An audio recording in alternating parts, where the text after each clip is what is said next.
أعوذ بالله من الشيطان الرجيم. بسم الله الرحمن الرحيم.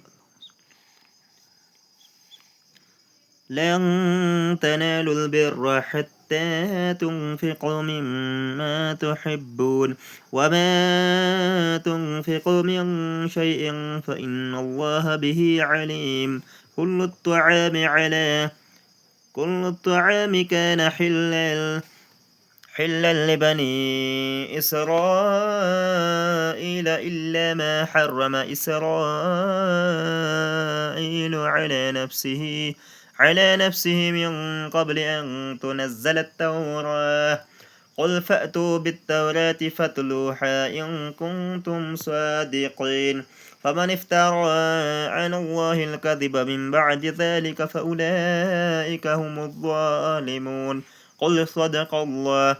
فاتبعوا ملة إبراهيم حنيفا وما كان من المشركين. إن أول بيت وضع للناس للذي ببكة مباركا وهدى للعالمين. فيه آيات بينات مقام إبراهيم ومن دخله كان آمنا. ولله على الناس حج البيت من استطاع إليه سبيلا ومن كفر فإن الله غني عن العالمين. قل يا أهل الكتاب لم تكفرون بآيات الله والله شهيد على ما تعملون. قل يا أهل الكتاب لم تصدون عن سبيل الله من آمن تبغونها عوجا وأنتم شهداء وما الله بغافل عما تعملون. يا أيها الذين آمنوا إن تطيعوا فريقا من الذين أوتوا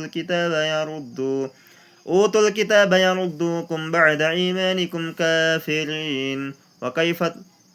وكيف تكفرون وأنتم تتلى عليكم آيات الله فيكم ورسوله ومن يعتصم بالله فقد هدي إلى صراط مستقيم.